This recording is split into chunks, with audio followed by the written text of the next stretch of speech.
हाँ जी, नमस्कार, स्वागत और अभिनंदन आप सभी का। आप सबको विदित है कि हम इस सेशन के अंदर लैब असिस्टेंट के जो पुराने पेपर हुए हैं उनका कर रहे हैं सॉल्यूशन। इसी क्रम में आज एक और लैब असिस्टेंट जो पिछली बार हुए थे उसके अंदर जो राजस्थान जीके के क्वेश्चन आए उनका करते हैं सॉल्यूशन। लीजिए, ये रहा आज के हमारे सेशन का पहला क्वेश्चन। क्या पूछा जा रहा है देखिए। पूछा जा रहा है आपको कि राजस्थान का जो थार मरुस्थल है इसके अंदर जो परंपरागत जल संरक्षण तकनीक है वो कौन सी है। टांका है, खड़ीन है, बावड़ी है या फिर तालाब है। यहाँ पर आप बात कर रहे हैं वो है थार मरुस्थल की। या तो आपको ऐसे पूछा जाता है कि थार मरुस्थल की परंपरागत जल संरक्षण की विधि, या फिर आपको पूछा जाता है पश्चिमी राजस्थान, पश्चिमी राजस्थान के अंदर, या फिर आपको पूछा जाता है जैसलमेर में जल संरक्षण की जो परंपरागत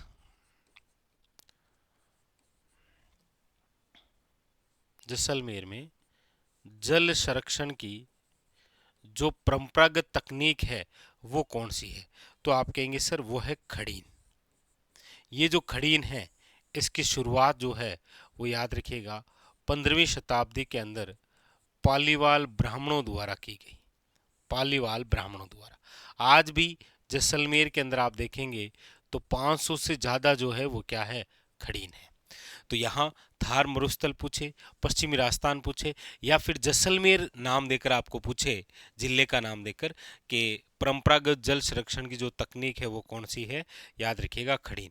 इसी प्रकार कई बार क्या है आपके सामने क्वेश्चन आ जाता है, मारवाड़ के अंदर जो जल स्रोत है वो निम्न में से क्या कहलाता था या क्या कहलाता है। तो याद रखिएगा उसे आप कहते हैं झालरा।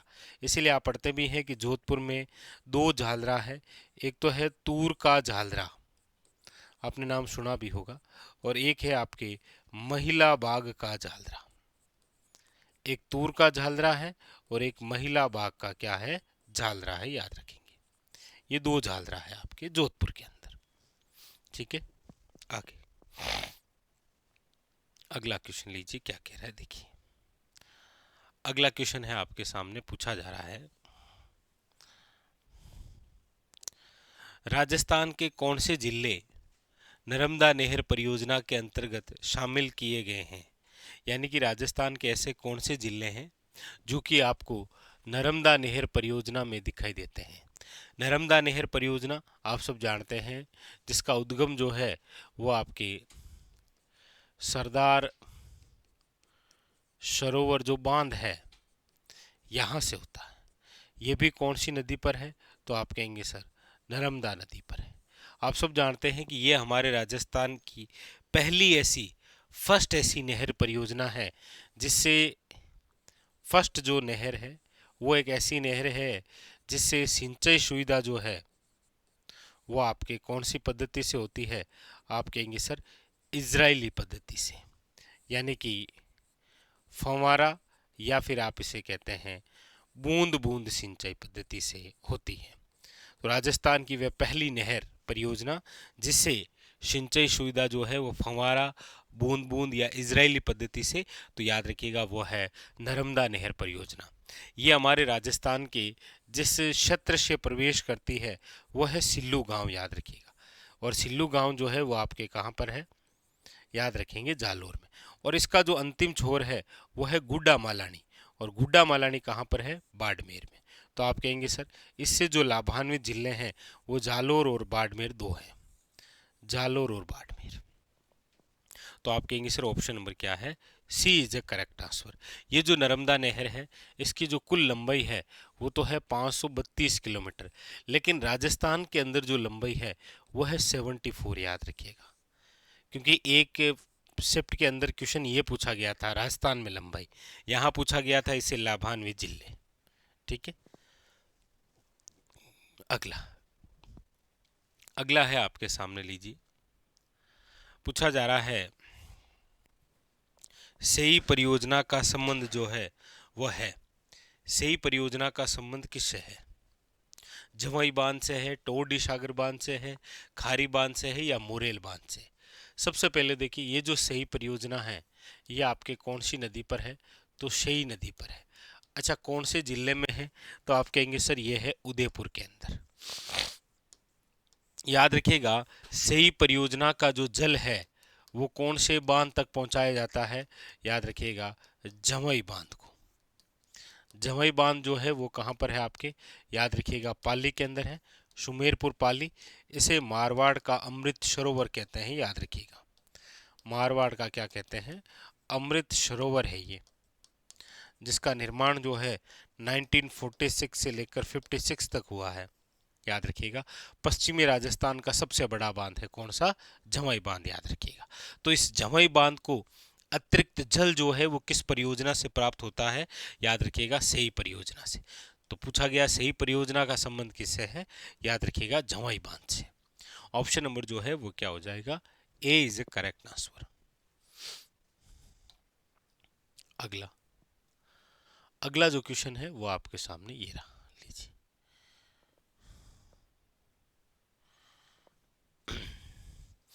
क्या पूछा जा रहा है, देखिएगा।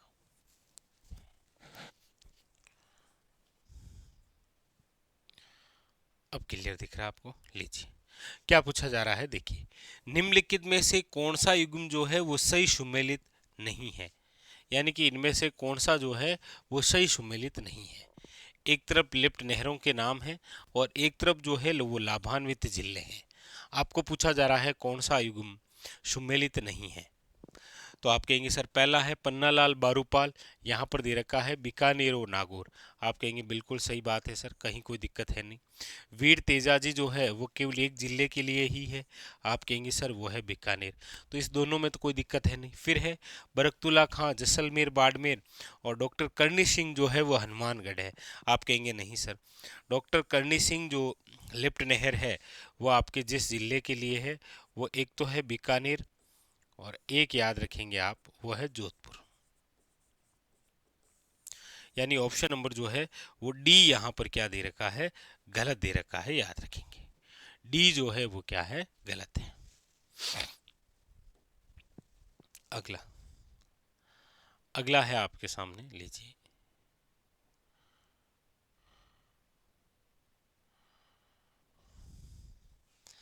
पूछा जा रहा है रोहिली खाने किस खनिज से संबंधित है? रोहिली जो खाने हैं वो किस प्रकार के खनिज से संबंधित है? थोरियम है, यूरेनियम है, बेरिलियम है या ब्रक है? आप कहेंगे सर ये जो रोहिली खाने हैं ये रोहिल प्रदेश, और रोहिल प्रदेश आपके कहाँ पर? तो आप कहेंगे सर सिक्कर के अंदर। और आप सब जानते होंगे कि सिक्कर के अंदर जो स्थान है खंडेला, यहाँ पर याद रखिएगा प्रथम यूरेनियम प्रोजेक्ट स्थापित किया जा रहा है। प्रथम यूरेनियम प्रोजेक्ट, और यहाँ पर जो प्रथम यूरेनियम प्रोजेक्ट स्थापित किया जा रहा है ये एग्जाम के लिए बहुत इंपॉर्टेंट। और रोहिली खाने जो है वो याद रखिएगा किससे संबंधित है? यूरेनियम से। उदयपुर का एक उमरा क्षेत्र भी बहुत इंपॉर्टेंट है इसके लिए, याद रखना आप। अगला अगला है आपके सामने, लीजिए क्या पूछा जा रहा है, देखिए। पूछा जा रहा है आपको कि राजस्थान का जो है वो आपके अक्षांशीय विस्तार कितना है? लीजिए, राजस्थान का अक्षांशीय जो विस्तार है उससे रिलेटेड चर्चा हो रही है। राजस्थान का अक्षांशीय विस्तार देखिए, यदि हम बात करें मैप से तो ये रहा राजस्थान। और ऐसा नहीं है कि अक्षांश और देशांतर, आप लैब असिस्टेंट के जितने भी पेपर हुए हैं उन सब को उठाकर देखेंगे तो अक्षांश और देशांतर से रिलेटेड जरूर क्वेश्चन आया है। ये तो हम पिछली बार का सोल्व कर रहे हैं, उससे पिछली बार हुआ था उसमें भी इस प्रकार का क्वेश्चन आया। तो राजस्थान का जो अक्षांशीय विस्तार है वो कितना है? तो आप कहेंगे सर वो है 23 डिग्री 03 मिनट उत्तरी अक्षांश से लेकर 30 डिग्री और 12 मिनट जो है वो है उत्तरी अक्षांश। ये है राजस्थान का अक्षांशीय विस्तार, याद रखिएगा। और देशांतरी जो विस्तार है वो कितना है? तो आप कहेंगे सर 69 डिग्री 30 मिनट पूर्वी देशांतर से लेकर 78 डिग्री 17 मिनट पूर्वी देशांतर, याद रखिएगा, पूर्वी देशांतर, वेरी वेरी इंपॉर्टेंट। ठीक है, तो यहां पर तो अक्षांश विस्तार पूछा है, आप कहेंगे सर 23 डिग्री 3 मिनट उत्तरी से 30 डिग्री 12 मिनट उत्तरी, क्योंकि अक्षांश के आधार पर यदि हम देखेंगे राजस्थान को, तो अक्षांश के आधार पर राजस्थान जिस गोलार्ध में आता है वो है आपके उत्तरी गोलार्ध में, इसीलिए उत्तर से उत्तर ही होगा, दक्षिण नहीं होगा, दक्षिण दक्षिण दक्षिण ये तो वैसे ही गलत होगी। तो ऑप्शन बचा कौन सा है, एक B, B is a correct answer. अगला,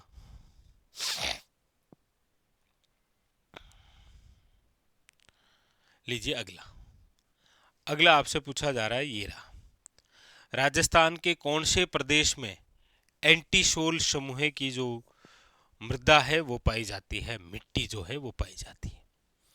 तो आप कहेंगे सर यहाँ पर मिट्टियों का आधुनिक यानी कि नवीनतम वर्गीकरण है, और ये रहा राजस्थान, और इस राजस्थान के अंदर ये जो नवीनतम वर्गीकरण की मिट्टियां हैं उसमें आप याद रखेंगे पश्चिम में जो है वो है आपके एंटीसोल, बाकी मरुस्थल के क्षेत्र के अंदर आपको मिलेगी एरिडीसोल, उसके बाद में आपको इधर पूर्वी के अंदर मिलेगी एल्पिसोल, दक्षिण पूर्वी के अंदर मिलेगी वर्टिसोल, और यहां पर जो है वो मिलेगी आपको इंसेप्टिसोल।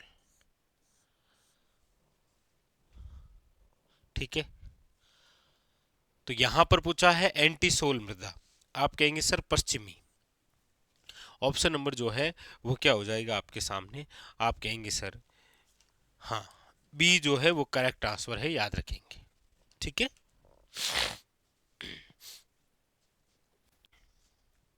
अगला,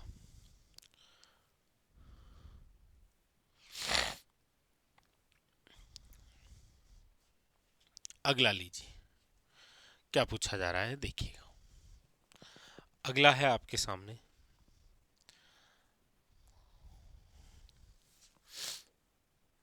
देखिए पूछा जा रहा है गोडवाड़ प्रदेश किस बेसिन को कहते हैं, गोडवाड़ प्रदेश जो है वो किस बेसिन को कहते हैं।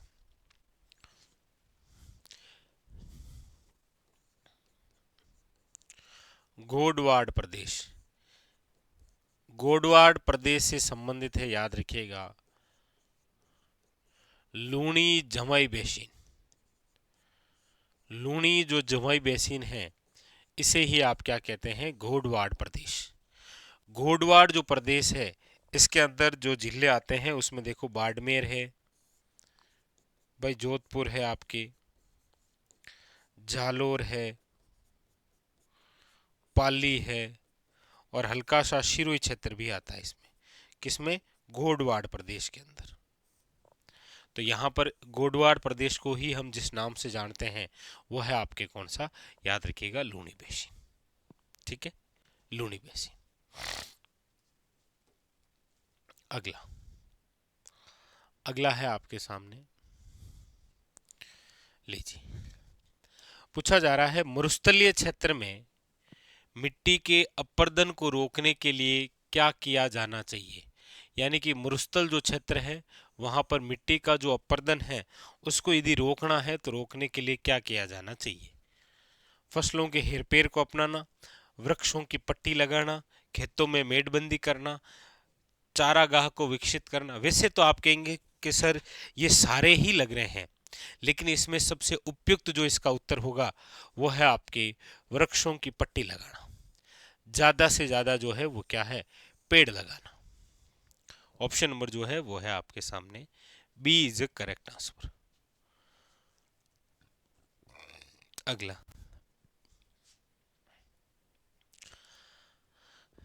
अगला है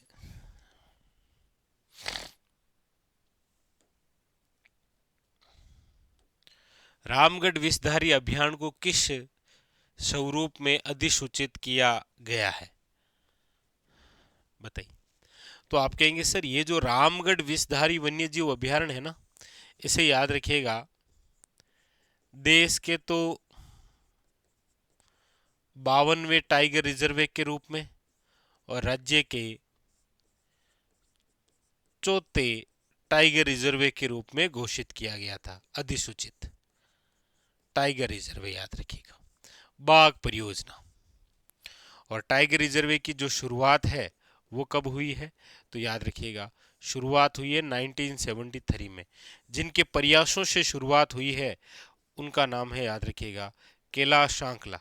इसीलिए आपको पूछा जाएगा कि टाइगर मैन ऑफ इंडिया के नाम से किसे जाना जाता है, टाइगर मैन ऑफ इंडिया।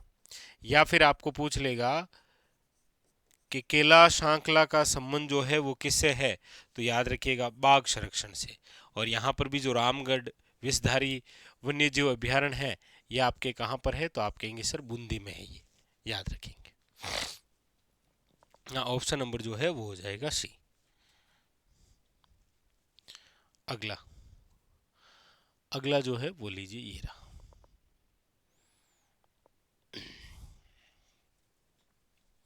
क्या पूछा जा रहा है देखिएगा।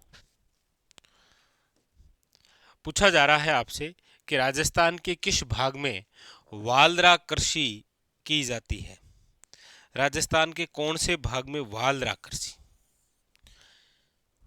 देखिए ये वही वालरा कृषि है जिसे हम भील जनजाति के अंदर, भील जनजाति में यदि पहाड़ी क्षेत्र में हो तो उसे हम बोलते हैं चिम्माता, और यदि भील जनजाति द्वारा मैदानी क्षेत्र में हो तो उसे बोलते हैं दजिया। याद रखिएगा, यानी कि ये वे कृषि है जिसे हम बोलते हैं आदिवासियों की कृषि, या जिसे आप बोलते हैं स्थानांतरित कृषि, या जिसे आप बोलते हैं चलायमान कृषि, या जिसे आप बोलते हैं सलेश व बर्न कृषि। ये कौन से भाग में होती है, तो आप कहेंगे सर राजस्थान के सर्वाधिक दक्षिणी भाग में होती है। ऑप्शन नंबर जो है वो क्या है, B is a correct answer. अगला अगला है आपके सामने, वह वृक्ष जिसमें से कत्था निकाला जाता है, यानी ऐसा कौन सा वृक्ष है जिनमें से कत्था निकाला जाता है। बबुल है, खेर है, नीम है या सालर है, बताइए। तो आप कहेंगे सर कत्था जिससे निकाला जाता है वो है आपके खेर। खेर वृक्ष जिसका नाम है scientific acacia catechu, acacia catechu. Kher वृक्ष से जो है वो कत्था का आयतन करने वाली जो जाति है वो है, याद रखिएगा, कथोड़ी जनजाति। कौन सी है, कथोड़ी। जैसे साल या सालरवन जो है, याद रखिएगा सर्वश्रेष्ठ गोंद प्राप्त होता है, सर्वश्रेष्ठ गोंद जिससे प्राप्त होता है वो सालर। सालर का साइंटिफिक नेम जो है वो है बोसवालिया सर्राटा, बोसवालिया सर्राटा। ये आपके आबू पर्वत क्षेत्र के अंदर देखने को मिलते हैं। आबू पर्वत में कौन से, सालर या शालवन। ठीक है। अगला लीजिए, ये क्वेश्चन तो आपके एग्जाम में जरूर आएगा, ये तो तय है। कौन सा, वह है राजस्थान सरकार के वन विभाग द्वारा जारी जिला व शुभंकर के त्रुटिपूर्ण युग्म को पहचानिए। वन विभाग द्वारा जारी, तो आप कहेंगे सर यहाँ पर अलवर सामने दे रखा है बाघ, भरतपुर सामने दे रखा है सारस, भीलवाड़ा सामने दे रखा है मोर, चूरू सामने दे रखा है काला हिरण। आपको पहचानना है कि इनमें से एक गलत दे रखा है। तो आप कहेंगे सर बाघ जो है वो तो है, याद रखिएगा, सवाई माधोपुर का। किसका है, सवाई माधोपुर का। अलवर जिले का जो शुभंकर है वो है सांबर। वो कौन सा है, सांबर। आप कहेंगे तो एक छोटा सा वीडियो बना देंगे। राजस्थान में फिलहाल 33 जिलों के अनुसार ही शुभंकर है, तो उनका एक वीडियो बना देंगे एक मास्टर कैप्सूल के रूप में। ठीक है, चलिए आगे। अगला है कुंभलगढ़ एवं गोगुंदा के बीच जो विस्तृत पठार है किस नाम से जाना जाता है, बताइए। पठार से संबंधित एक क्वेश्चन जरूर आएगा, इसलिए आप सर्च करेंगे ना कि राजस्थान के प्रमुख पठार बैसोक्षर, तो आपको एक वीडियो मिल जाएगा 10-15 मिनट का, उसमें सारी जानकारी दे रखी है आपके सामने। यहाँ पर है कि कुंभलगढ़ एवं गोगुंदा के बीच विस्तृत पठार किस नाम से जाना जाता है। देखिए कुंभलगढ़ जो है वो कहाँ पर है आपके, तो आप कहेंगे सर राजसमंद में। गोगुंदा जो है वो कहाँ पर है आपके, उदयपुर में। और इन दोनों के बीच में जो विस्तृत पठार है उसे हम जिस नाम से जानते हैं वह है भोराट का पठार, जिसकी ऊंचाई है 1225 मीटर। राज्य का दूसरा सर्वोच्च पठार है ये, राज्य का दूसरा सर्वोच्च पठार। सबसे ऊंचा पठार जो है वो तो है उड़िया का पठार। उड़िया का पठार सिरोही में है, जिसकी ऊंचाई 1360 मीटर है, याद रखिएगा। ठीक है, आपको कमेंट करके बताना है भोमट का पठार कहाँ विस्तृत है, ये आपके लिए क्वेश्चन रहेगा। भोमट का जो पठार है इसका विस्तार जो है वो कौन कौन से जिलों में है, ये आपको बताना है। ठीक है जी, चलिए, तो ये था आज का हमारा सेशन जहां पर हमने इन सभी क्वेश्चनों को लेकर चर्चा की। मिलते हैं अगले सेशन में, यानी कि इसी पेपर के अंदर जो बाकी वाले क्वेश्चन हैं उनका करेंगे सॉल्यूशन। ठीक है जी, चलिए फिलहाल आज के लिए इतना ही, मिलते हैं अगले सेशन में, तब तक के लिए धन्यवाद।